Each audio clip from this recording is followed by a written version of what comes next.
માત્ર 15 જ દિવસમાં ઉપરાઉપરી 2 ચેઇન સ્નેચિંગ કરનાર 2 આરોપીઓને લૂંટમાં ગયેલ સોનાના દાગીના 2 મોટરસાયકલ સાથે ₹5,22,400ના મુદ્દામાલ સાથે પકડી પાડતી વડોદરા શહેર ક્રાઇમ બ્રાન્ચ। વડોદરા શહેરના માનનીય પોલીસ કમિશનર શ્રી નરસિંહા કુંવર સાહેબ તથા અધિક પોલીસ કમિશનર શ્રી ડોક્ટર લીના પાટીલ સાહેબ નાઓ તરફથી મળેલ હોય ક્રાઇમ બ્રાન્ચના ઇન્ચાર્જ ડીસીપી તથા એસીપી શ્રી H.A. રાઠોડ સાહેબ નાઓના માર્ગદર્શન હેઠળ ક્રાઇમ બ્રાન્ચના પોલીસ અધિક્ષક કર્મચારીઓના આ ચેઇન સ્નેચિંગના બનેલ ગુનાઓની જગ્યાએથી માહિતગાર થઈ આ ચેઇન સ્નેચિંગના ગુનાઓમાં સંડોવાયેલા આરોપીઓને શોધી કાઢ્યા હતા। ક્રાઇમ બ્રાન્ચના police inspector Shri Ravirajsinh Jadeja, police inspector Shri H.D.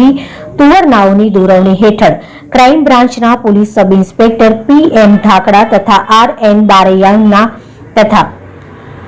R.N. બારૈયાનાઓ તથા ટીમના માણસોની દમદાર ઉમદા કામગીરી આ ગુનામાં સંડોવાયેલા આરોપીઓ તેમજ ગુનો કરવા ઉપયોગમાં લીધેલા મોટરસાયકલ અંગેની શોધખોળમાં હતા।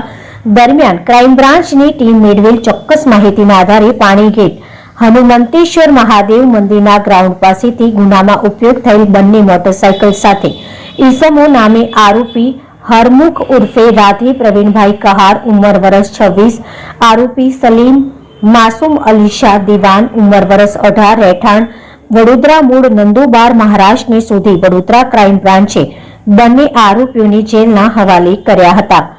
રિપોર્ટર મહાવીરસિંહ ઝાલા।